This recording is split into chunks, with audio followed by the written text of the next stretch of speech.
So, welcome to the latest episode of Good Employment Chatter, the podcast of the Greater Manchester Good Employment Charter. I'm Ian MacArthur, and I'm the director of the Charter. And today, quite excited because we've been trying for ages to get this lady on the podcast, and it's my real pleasure to welcome Maggie O'Carroll, Chief Executive of the Women's Org, today. Welcome, Maggie. Well, great to be here, and thanks for the invite, really. Fantastic. So, Maggie, we've been working together, I don't know, for 3-4 years now on various issues around women's issues, women's health particularly, and we'll come to that, no doubt. But let's find out a little bit more about you, Maggie, first of all, and then we can dive into what the Women's Org does. So, Maggie, tell me, what was your first job? I think my first job was farmer-in-chief, actually. I'm originally from a farm on the west coast of Ireland, a small little farm. So, whereabouts in the west coast? County Mayo, a small little village in just outside Ballinrobe. Right. And as I say, it was very rural indeed. So I think that was my first job. It paid sort of very poor. I don't know, there's a good employment charter there. Maybe. What sort of farm was it? It was mixed. So we had livestock and a little bit of tillage, a little bit of as I say, we were producing, I suppose, food for ourselves, but also food for sale in terms of, small number of cows. I don't think it would be viable in a day like in today's market, but about 7 or 8 cows that my mum milked every morning. Wow. And you helped? I don't know about the milking, but certainly I was involved with the other things like herding sheep and cattle. So I was dispatched, as was the rest of my siblings, to help out on the farm for sure. So that was my first, I suppose, job really. And then I suppose my next job was in the service industry. I was in the United States for a number of years, but I started out in the service industry. So I want to go back to the farm actually, because I think that's fascinating, because that was a work duty, because it was collective and it was the family and it was instilled a kind of work ethic, I'm guessing, early stages of life. Well, yes, I think, firstly it was an economic necessity, insofar as is that, my mum was widowed, very, very young age. She was 42, and I was 10 months old, and there was 5 of us. So consequently, there was a responsibility in terms of, we had to help out when I was old enough to actually help out. It wasn't I do joke about it, but it wasn't, you didn't have a sense of I'm sure as a teenager I probably wasn't that keen on it. But in general, of course, it probably has impacted quite significantly in terms of that notion of collective action, about that sense of responsibility, about those sense of, your values driving what you do and how you do it. And I probably have brought that into my professional life. Absolutely. I'm sure you will have. It brings a maturity of thought at a young age into... Well, I think what it does is that it does give you a sort of insight into, a sense of responsibility and this notion of being very reliant upon the community that you are working within, because it's never a singular activity. Farming wasn't, we cooperated with our neighbours and vice versa. And so, and also wider family as well, in terms of coming to help at harvest time or at a particular time where you sort of be harvesting turf from the for fuel for the winter. So a variety of things would come into play. But I do think, yes, it did give a sense of collaboration. It gives a sense of purpose as well. Because, if you weren't going to, I suppose, do that work, then ultimately the dependency, you were dependent on that for your income. So you had some skin in the game in relation to that as well. And I suppose as you get older and then you go back, and I obviously did as an adult, you do realise that it was terribly difficult for my mum and for I suppose small farmers in general, in terms of the economic. The difficulties in terms of, if there was a bad winter or poor weather, how that could impact in terms of their income, and also the macro sort of economic environment the as well. changes to food production generally. Indeed, Absolutely. indeed. So, I suppose there was a lot of learning there. If I was to sort of, reflecting back on that, absolutely. Yeah. No, those formative years are really, I think, very important for understanding how a leader develops and the basis from where they move forward from. So you went to the States. Yes, I went to the States. Whereabouts was that? Where Chicago, the Windy City. Oh, lovely. Yes. And obviously the United States, in terms of my experience then in the late 80s, early 90s, I think it would be quite different. It was quite different then than it is now. Oh, absolutely. Let's just underline that one. Indeed, without delving too far into the politics of it all.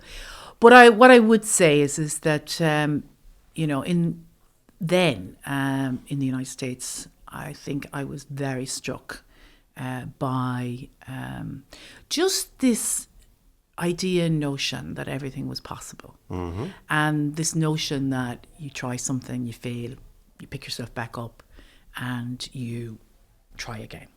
And that was celebrated in terms of, it was certainly something. Failure was something that just was a process. Yeah. You did it, and then you moved. You went back. The whole entrepreneurial spirit. Yeah, and it was also within the workplace as well, in terms of there was a real sort of curiosity and a real sense of really trying to try new things and be innovative.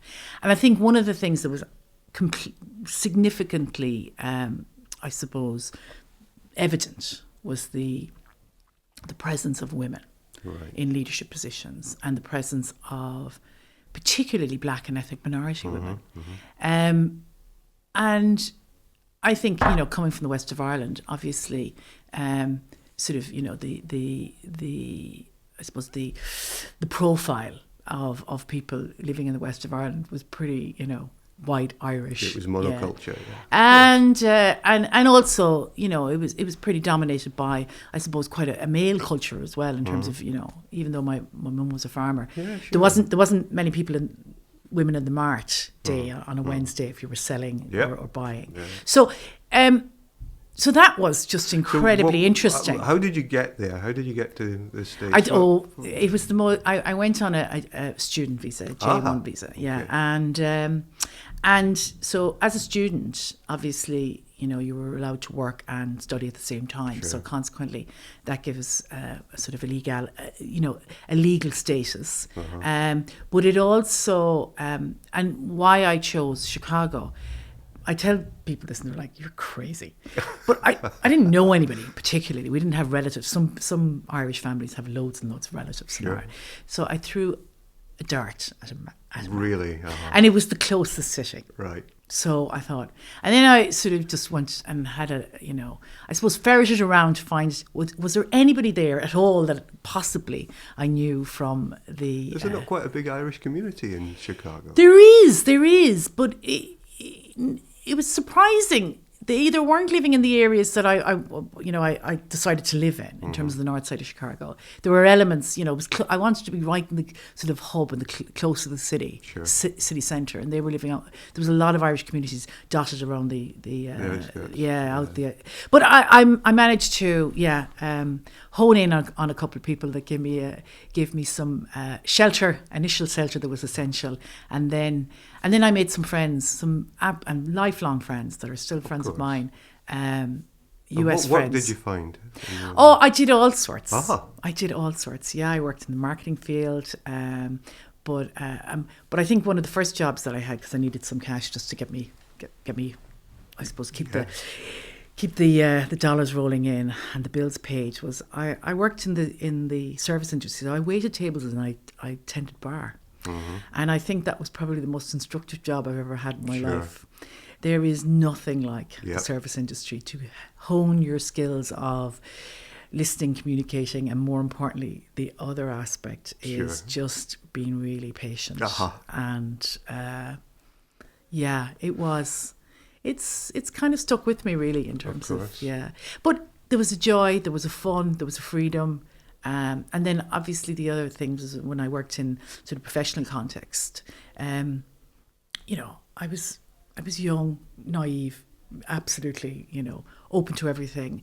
And I think when I decided to come back, my visa then ran out eventually. So how long were you there? 3 years. 3 years. Oh, that's enough time to get the thing absorbed into you, isn't it? Oh, yeah. The culture. And I absolutely am. And at that age, and to this day, yes, I'm still very much influenced by, the art of the possible. It must, why not try it? Let's try things. Sure. And as I say, I've still got, and have developed and worked at developing a network in the United States in terms of, subsequently I've been involved in academic work. So consequently, I've always admired colleagues, academic colleagues in the United States. They've done groundbreaking work in terms of female entrepreneurship and also, social impact and social values. So it's been really, really influential, really. I guess you're still in touch. So yes. Let's get a little bit political. What's the feeling like there now? I know there's an awful lot of, right now, amongst our community, a fear almost of that kind of attitude snowballing into British culture and some of the larger corporations getting rid of EDI policies, etc. So what's the feeling there now through your contacts? I think it depends on. I have a broad church of contacts, so across the political divide, and but I think in plain terms, I think those that are from that would vote Republican are, I think they're genuinely worried. Yeah. I think that they've got, obviously they've got their political beliefs in relation to how the economy, where is America's place in the world, and how the economy and how the political institutions support Americans and America. Yeah. Whereas my Democratic friends would be very much, horrified. So I think the worry and then horrified at how they see America's reputation being diminished, its place in the world in terms of being the leader of the free world and the major influencer. But I think they're horrified by the behaviours of some that are sort of, in leadership positions. And I think it's very worrying that, I think they're very worried about how that is impacting in terms of the democratic institutions, but also the, I suppose, the cultural, how that's playing out culturally, and obviously within the workforce as well. I mean, at every area, when you've got the likes of the sort of Smithsonian Museum being, where government are interfering and basically saying, you can't exhibit like this, or they're practically curating it, or even the Kennedy Center, I think when you start to sort of meddle with that kind of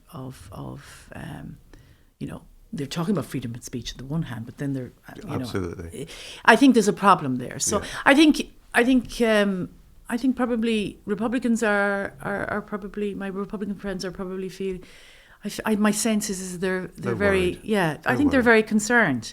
I think I don't think necessarily the current leadership represent the Make America Great group or constituents. Represent all of the Republican movement, and I think party, and I think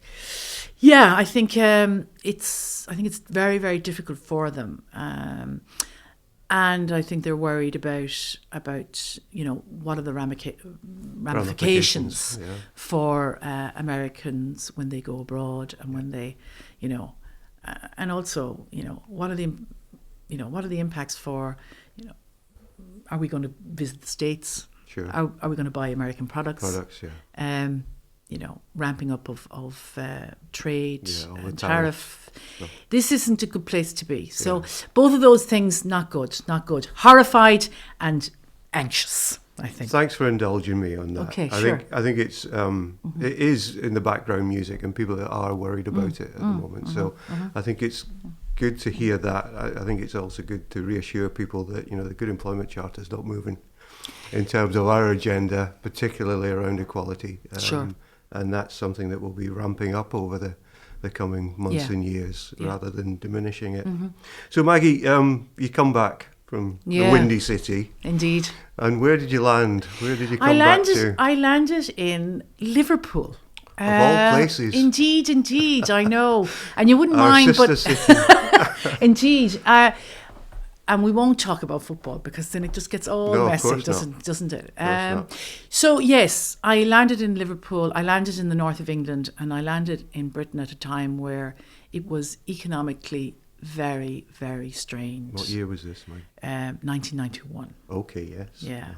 So, and it was very difficult because we had significant, unemployment, economic decline in the north, and Manchester, all those cities across the north.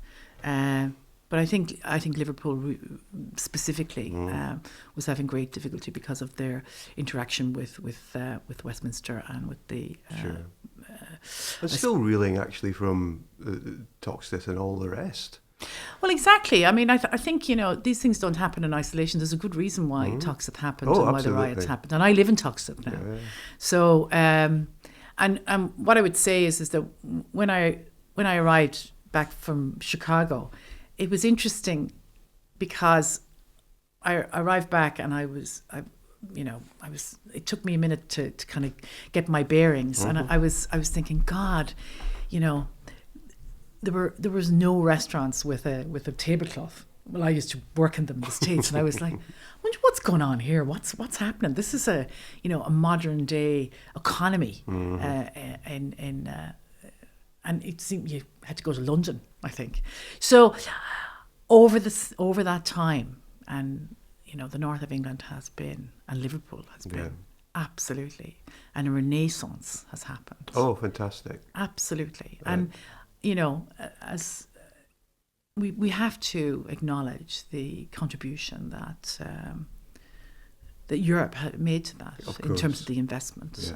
It absolutely, just in terms of actually, not was about the money itself, but it was actually how the money was invested in. And I think it really did bring business, voluntary community and public sector together as equal partners, as opposed to, sort of an unequal relationship. You're absolutely right. I recently reread, and you can find it on, believe it or not, the Thatcher Institute, a memo written by Michael Heseltine after he walked the streets of Liverpool post the riots. Yes. And that is exactly what he laid down, that civic leaders needed to work with the third sector and business to solve these problems together of the urban fringe. So that was fascinating, fascinating really. And I think the same principles apply today. I'm not convinced, however, that I think that sort of, I suppose, equity in terms of balance and, parity of esteem, shall we call it. I think we may have lost that since Brexit occurred. So consequently, I think perhaps, as a nation, I think we potentially probably come a little bit insular. We may have, there might be just too much of a reliance on the power break, the power relations within sort of, public. Sure. Public. So I do think that business perhaps potentially have a greater role to play. Yeah. In fact, I know they have a great role to play, and so does the third sector. Sure. And we've got, and as you know, we've got a fantastic sort of community of purpose-driven, purpose-led businesses. I think the civic leadership that we've got in the north now has been transformational. Yes. And long may that continue. And the devolution, meaning more powers coming to the Metro Mayors. So when you landed, what were you doing? How were you? How were you surviving? Well, it wasn't great, I have to tell you. The job market was very poor. In 1991, I know. Yeah, I know where I was. I originally had a job which I very quickly, we've parted company very quickly. I was working in a publishing company, and it just we didn't gel, myself and the managing director. What can I tell you? Hey, it happens. And so I started my own business then.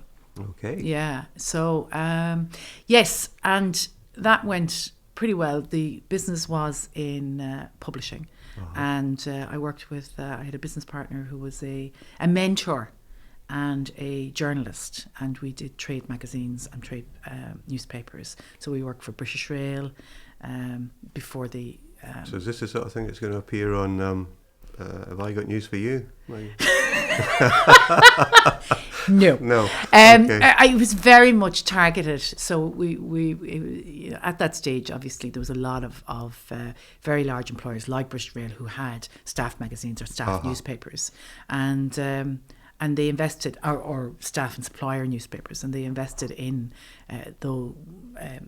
before email and before e-shots and before Instagram and before all of those communications tools. We were there with Commoner Garden, typesetting, and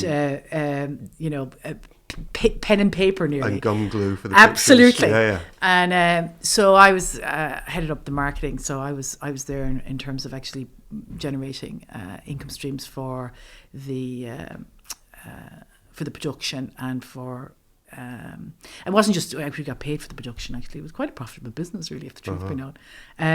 So I did that for about I think our major clients, Mersey Docks and Harbour. There was a whole, it was fun as well. So you were leading that business. I was co-leading that business at the tender age of 24, and. Don't ask me, I didn't know what I was doing, really, to be honest with you. But you learned a lot, I'm sure. Oh, Lewis Baxter, who's since passed away, he was a Scot. And we won't hold that against him. Honest to God, he was, he taught me a range of things, including how to, I suppose I wasn't really that familiar with drinking during the day, but at that stage he was a journalist, so he said networking's it's very important, and in order to be a good networker, sometimes you have to learn how to have a little wee dram, as he used to say, during the day. I couldn't do it now, but yeah. So and we don't recommend that. As no, we don't. But as I say, yes, it was a very interesting time, and yes, he was a fantastic mentor.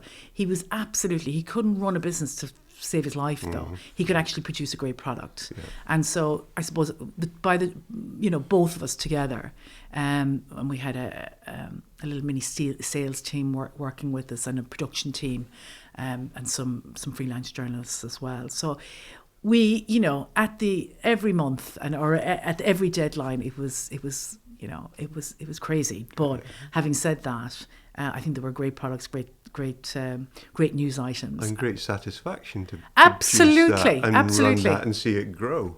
Amazing. Yeah, and we sold on that, and then we went and then I went traveling across Southeast Asia for about 7 or 8 months, and with the backpack. Okay. And had a bit of money. You gather the money, off you go. That's what you do.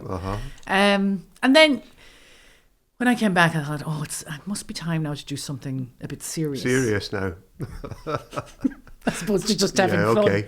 And at that stage, I decided I wanted to bring some ideas that I had festering from the United States, this idea of supporting women to start their own businesses and grow their own businesses.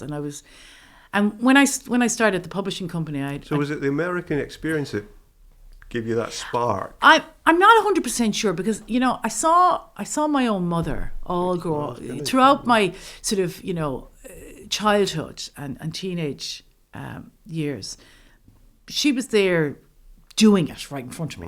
Now, I don't, you don't think about these things because until, it's you reflect back. And I think really and truly I've been surrounded by people that have run their own businesses and have also been involved in entrepreneurship in, all of my life. And you've had women role models. Your mum must have. Yeah, I think and it wasn't just my mum; it was my aunties. There was there were women there were really they might have been in the background, but they were running the show in terms of family finances, in terms of farming finances.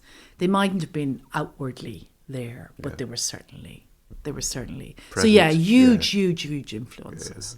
And my first experience of trying to, I suppose I went to see, a public agency to try and get some business advice, and they were basically saying I was a bit young and I should probably go and get a job for myself. I said, I've tried that and it hasn't worked particularly well. So I decided to start what was the women's organisation. It was originally called Train 2000. We just bought it off the shelf and just started and applied for a tender that was publicly.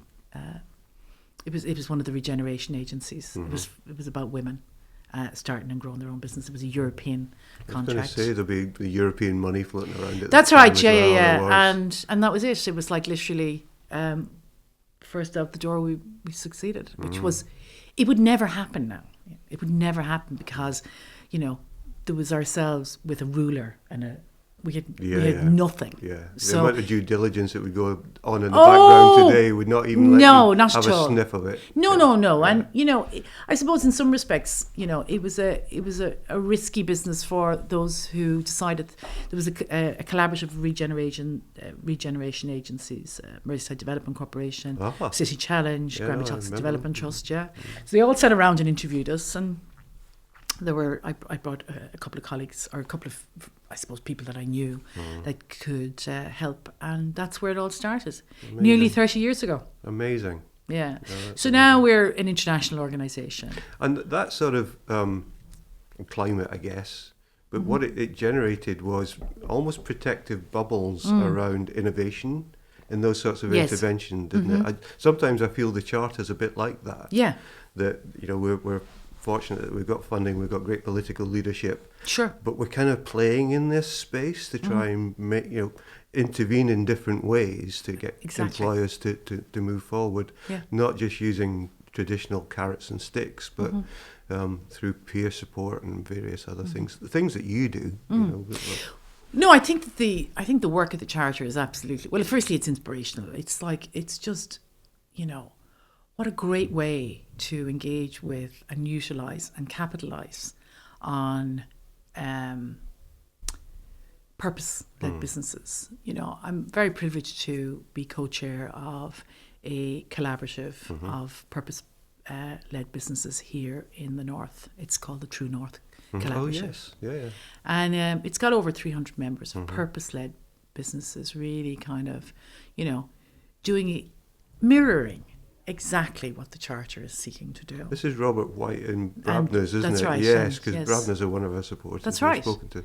Yeah. And we have this, this remarkably powerful collaboration, evidence-based, data-driven, hugely kind of impactful in terms of this sort of the potential for what businesses can do, not only internally, but also in terms of leading change and being role models to other businesses in terms of actually, behaviours, but also their practices. And, I've met many of our members, and they are truly incredible. Apart from being very successful and profitable businesses, they're remarkably good at what they do in terms of and I call this in the package of social value. Yeah. Their lens is one of purpose and value and social value. Yeah.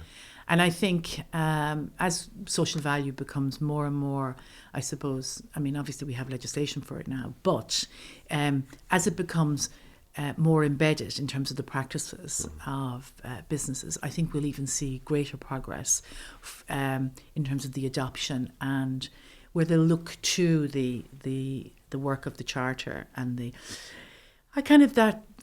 those elements of the Charter that really are leading change making.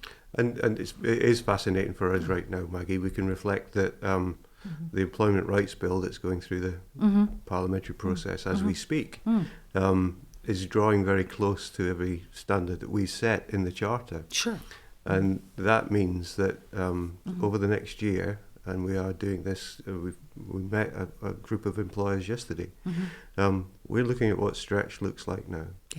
Yeah. So we have to look at how we continue to lead the agenda around what good will look like. And that purpose-led business and that leadership, culture and values will come to the fore more than the building blocks that we've been trying to push people towards. Now they're going to be legislated for. We need to push on. And it's the insight that people like yourself can give us around how you create those great cultures that will help us develop whatever interventions we put forward as we move forward. Well, I think there's a variety of measures that, as you rightly say, you need to move on to the next stage. You've built the foundations here of saying, look, this is what good looks like. And now we need to move to great. Yeah. And so what does great look like? And to be frank, great really isn't an easy, it is a mountain to climb insofar as is that, and any company that just thinks it's like this is a tick box exercise, step out of the game right now is my advice to you. Absolutely. Just leave it because you're never going to benefit from it. And more importantly, it's never going to be of benefit to your employees or to your stakeholders in general. What I can say is that there is a mountain of evidence to say that in actual fact, values-based businesses and ones that are, really looking at their wider social value are probably 14 times more likely to be, the trajectory in terms of profitability and impact. Yeah. So there's lots and lots of matrix there that would, sort of like say, it's not just the right thing to do, and we want the right thing. Of course we do. It's the clever thing. Yeah, it's a good business decision. So those two things, hand in hand. But there is a challenge. I think what I would say is one of the major challenges for businesses is that it's about the how. And I think sometimes businesses, and often businesses come to us in our consultancy role to say, how do we do that? How we really want to be better. Yeah. We want to, of course we want to have a content and productive and, workforce. And we want them healthy and we want them, because it makes business sense. But as human beings, of course, we want that too. And, there are, as I say, I come back to this idea of the social value and social impact framework, which we deliver actually, on a global sense. We have global clients that look at our social value framework. and our platform. And I think that's really kind of like, that's a solution. It's only as good as the information and the we can give you guidance. We can bring you the horse to water. We can't make you drink. Sure. So if you're really committed to being not just a good company or being a great company. These are the kind of measures. You need to be looking at not just the financial metrics. And the community you built around that. I mean, we found that, and I say it quite often, the Charter is not the piece of paper. No. It's not. No. It's not the team. No. It's everything around it. It's the businesses, it's the employers, how they work together, it's the trade unions, it's the various partners that come together to keep the momentum going in what we've created here. I think what you're talking about, and I suppose the way we talk about it is the stakeholder community, and who are the stakeholders of the businesses and our clients. And when we ask and we go to bring them through that process, it's like sometimes they think they haven't really thought about who their stakeholders are. Then, and what's even more incredible is I was with a company yesterday, and we were just having a little presentation, a little sort of exploration into the work that they were doing. And they're an incredibly impressive company, a large company in 300 employees based in Liverpool, an engineering company. And their social value of what they do is outstanding, absolutely stratospheric. Fantastic. Except firstly, I'm not sure that they recognised it, and secondly, they certainly didn't have a means of measuring it or utilising it in any way, and so consequently, there are, I think there's so much work to be done within the community of businesses to, firstly, to get them to actually identify the social value that they are doing or they're delivering and creating. And then this next element is actually how do you prime that up and how do you disseminate that out? Sure. And that can be the difference between, a number of apprentices never getting apprenticeship positions or the numbers of women in their workplaces or the numbers of young people getting, for example, coming from school and getting training places. Now, they're the traditional ones, but social value goes much broader than that. Yeah. And so, for us, we obviously have the issue of, workplace wellness for women. Every single solitary employer that, has, let's hope you've got, some female colleagues or employees working with you, but reproductive health and that whole area of something that probably gets people quite anxious about, and dare I say, our male colleagues and male business owners. Do you want to have a conversation about reproductive health? No. Probably not. But if you don't, that's okay. I say that's okay. But let's not just ignore it. Ignore it completely, absolutely. So consequently, let's get some advice, some support. Let's access some expertise, and let's kind of start reflecting that into the culture and the operations of the business. Yeah, because that culture is so important. Yeah. I mean, we're going to see, aren't we, through the Employment Rights Bill, certainly, I think they're talking about menopause action plans, which probably needs to talk about reproductive health action plans rather than just concentrate on the menopause. Well, menopause comes and it goes.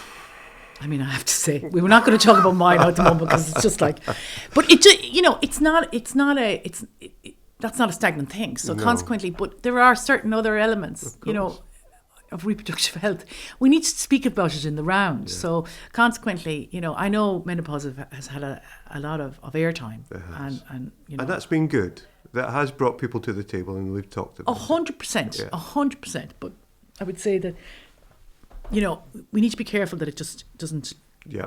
It just doesn't come the only show in town, because, absolutely right. As I say, it is a particular period in or a particular segment in women's lives. It doesn't last forever. Women in work. Yes. And we're in the midst of the review that Charlie Mayfield's leading about ill health and getting people back into work or stop them becoming ill in the first place. And we've been working with the review team quite closely. But from the women's org perspective, what would you want to see in that review? What actions would you want? Oh, we need a root and branch. I'm sorry, but there's a lot of... Don't apologise. There's a lot of broken elements and a lot of broken tiles on this roof. In fact, the foundations are in trouble. Okay. So we've got, subsidence, I think. Yeah. At every level of policy making, I'm afraid in Britain at the moment, we do have a deficit in terms of gender equality impact.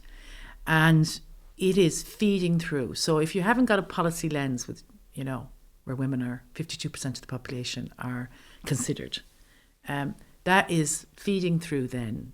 Firstly, the policy isn't quite right. It's not nuanced enough. Then you've got the investment lines in terms of what's invested in and what's prioritised. And then, after that, about actually how it's implemented.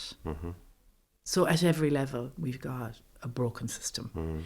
How is that impacting? Well, women in poverty, women, as you said, in terms of the workplace, in terms of their, firstly about them being maintained in the workplace. So, you know, if you've got those kind of figures that we've heard from Dame Leslie Regan, the government's women's health commissioner. She has some really serious data in terms of waiting lists within the NHS. But and you know, if you're going to be asking the question, how do we get, you know, economically inactive people into the workplace, you got to make sure that they're well enough. So, and if they're waiting for, you know, months and months and months, we know that's broken. It's broken. It's disappointing that, you know, the women's health hubs and the resources that were originally allocated to that and that priority area of women's stuff, women's policy in health has been discarded at this stage. And perhaps maybe the Secretary of State might want to reconsider that. It needs to be revisited. I think so. Well, the evidence says that it absolutely does. I think the economic inactivity elements, I think it is fanciful, and that's the only way I could describe it. Fanciful to think that you can actually, and you will get people back into, and particularly women back into the workplace with the broken childcare system that we have in this country. And, you know, I think I listened to the chief. I think it was someone from the Treasury was on a podcast and was talking about, well, all these people are going to be in work, so there's going to be no trouble. And it's like, well, in actual fact, because we have, you know, we've put money into breakfast clubs. I'm like, really? 750 breakfast clubs are going to save it. Look, you know, come on, let's be clear about, you know, the working day goes past breakfast clubs. Of course I welcome breakfast clubs, but let's talk about wraparound childcare. Let's talk about actually sort of specific targeted initiatives that are there. When we had Sure Start, Maggie, were things better? Yes. Okay. 100%. Sure Start was one of the biggest, I think, impacts on this kind of agenda that I've seen in my time. I think there was a range of initiatives at that time that were absolutely remarkably impactful. Sure Start, the Phoenix Fund under, I think, Patricia Hewitt was the Secretary of State for the Department of Trade and Industry at the time. There was a whole national agenda on female entrepreneurship. There was and in more recent times, the Future Jobs Fund to kickstart to get people. I mean, Kickstart had its own difficulties, but the principles attached to these things were right. And also they had a diversity of delivery. It wasn't all delivered through a public sector lens. And I think you got to mix it up. So the idea of devolving, I welcome. The idea of devolving and just having a very linear kind of approach of development, just saying, well, look, we're going to rely. I believe that we're not going to rely on local government to deliver things. I think I'm a big believer in public services, but I like to turn it around and say services to the public. They don't have to be delivered by public. The public, They can be. And I think that the voluntary community and charitable sector are well placed at community level. They need to be, you know, I'd like to see a national, if you were talking about a national devolvement campaign, I think I'd like to have it devolve to charitable sector in the regions. I think it would be transformational. And same thing with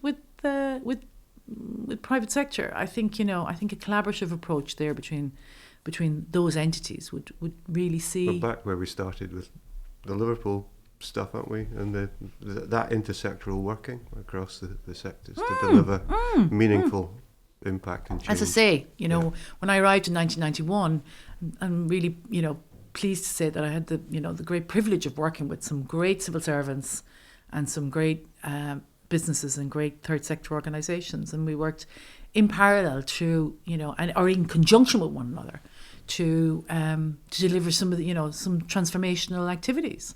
I think that's possible again. I just think that we seem to have, as is often the case, one forgets. Quite quickly. Indeed. Maggie, you're an inspiration. We could talk all day here, but we're running out of time a little bit. Okay.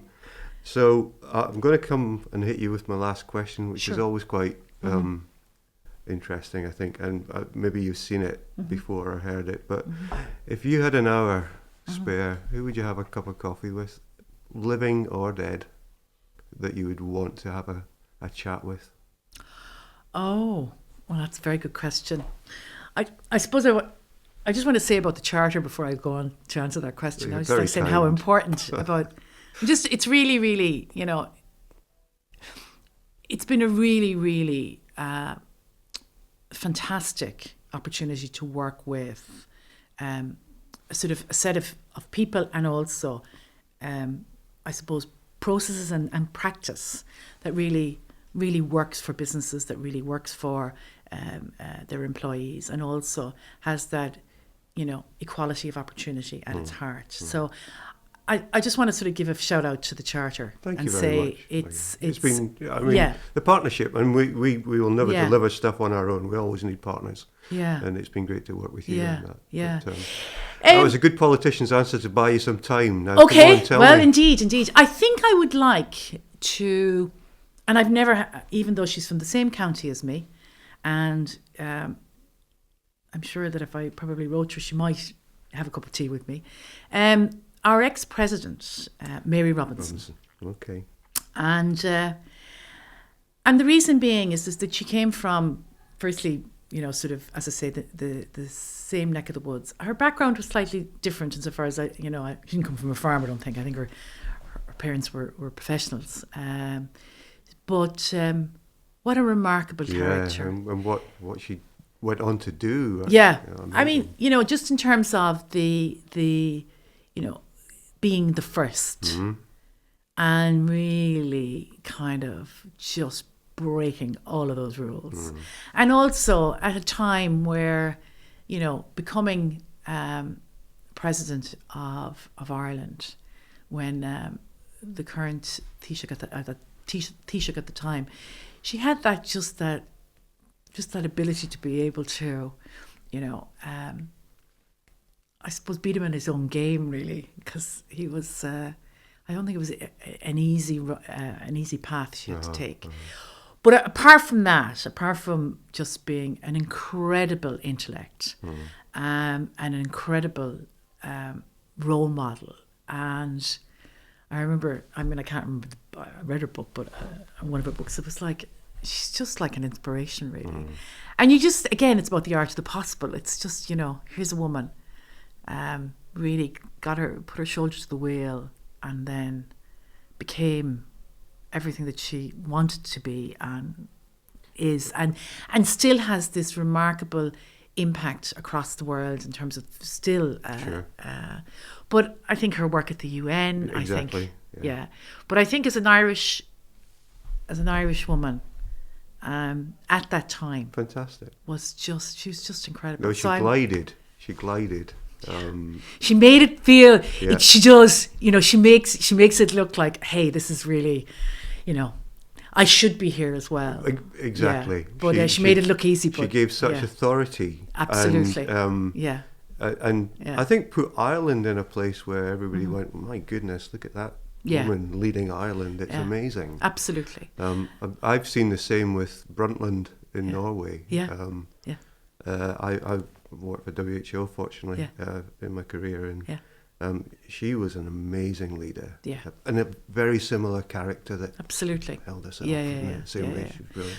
No, I think Mary Robinson would get my vote for a cup of tea. Maybe I should probably, you might have inspired me. We'll try and arrange it. Shall we try and arrange it? Drop her a line and say, look, do you fancy a cup of tea there, Mary? Listen to the podcast. Indeed. And hear that hear that request. Absolutely. Maggie, it's been an absolute joy.